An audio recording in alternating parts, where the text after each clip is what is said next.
आज मैं इसमें एक नवी फिल्म डिप्टी सीएम एक लालू यादव का बेटा जो तेजस्वी यादव है उसकी बौखलाहट बता रही है कि आरजेडी निस्नो नाबूद हो रही है, हार रही है। वो अपने मुंह से खुद स्वीकार रहा है बेचारा कि आप इंडिया गठबंधन INDIA को वोट नहीं दे रहे हो, आप एनडीए को चुनो। यह बौखलाहट इसलिए है कि पप्पू यादव के समर्थन में मैं यहाँ पर वीडियो लगा रहा हूँ, आप लोग देखिए। जिस तरह से लोगों ने इसका रियलाइज किया है कि पप्पू यादव जिंदाबाद, दुनिया का सांसद कैसा हो, पप्पू यादव जैसा हो, जाति धर्म मजहब से ऊपर उठकर, किसी भी पार्टी पॉलिसी से ऊपर उठकर हर समाज, मुस्लिम समाज, यादव समाज, राजपूत, बंजार, ब्राह्मण, सभी समाज का जिस तरह से उनका समर्थन मिल रहा है, इसकी बौखलाहट बता रही है बेचारा आदमी का कि अपने पार्टी के ही विरोध में खड़ा होकर और जाकर मंच सभा करके एक मुखिया सरपंच के बराबर भी इसमें भीड़ नहीं हो रहा है। उतना होना चाहिए एक मुखिया सरपंच के लिए, इतना कहा जा सकता है, उतना ही भीड़ जमा हो रहा है। उसमें भी 10% लोग बोल रहे हैं कि पप्पू यादव जिंदाबाद। अब बताइए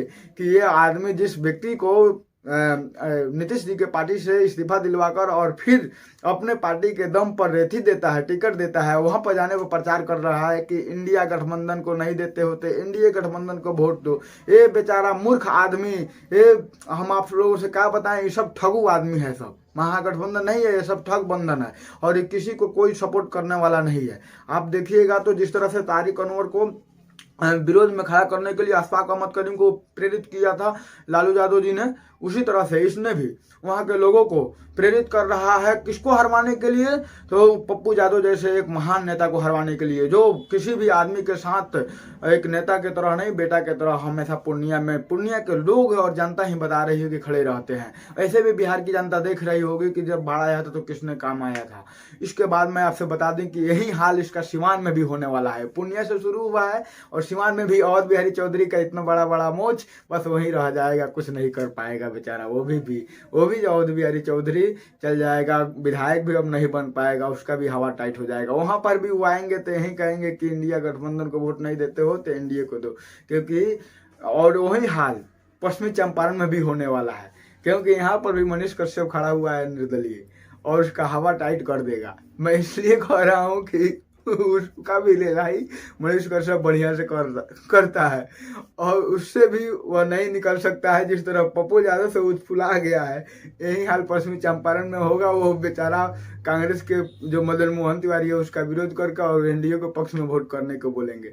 उसके बाद आप चल जाइए सिवान में, तो वही हाल उनका निस्नो नाबूद कर देगा जनता लोग, क्योंकि सारा लोग वहाँ पर सबसे ज्यादा मुसलमान का वोट है। मुसलमान और राजपूत, बंजार, स्वर्ण समाज सब एक है हिन्ने साहब के पक्ष में। यादव समाज जो है वो तो बीजेपी को भी पहले से वोट देते आता है और लालू यादव के पक्ष में भी, क्योंकि लालू यादव के चेहरा मानकर। लेकिन उनका बेटवा जो है वह पप्पू यादव से बड़ा नहीं न है समाज सेवा में, अपने बाप के दम पर हो रहा है, लड़ रहा है या कहीं मंच सभा कर रहा है। उसकी बौखलाहट और उसका जो भाषा जिस तरह से हो रहा है, वो अपने आप में आत्मसमर्पण कर लिया है। जिस तरह से पहले राजा लड़ते थे और लड़ाई को देखते देखते कोई हिजड़ा मोगाड़ी राजा जिस तरह से आत्मसमर्पण कर देता था, सिंधपुरी के राजा पोरस का हुआ सिकंदर के सामने, उन्होंने आत्मसमर्पण कर दिया।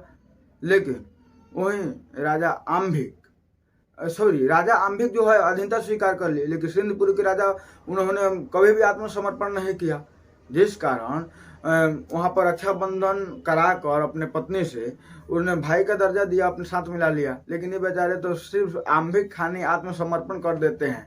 जिसके विरोध में ये लोग खड़ा हुए हैं कि संविधान बचाने की लड़ाई है, उसी के पक्ष में ये वोट मांग रहा है।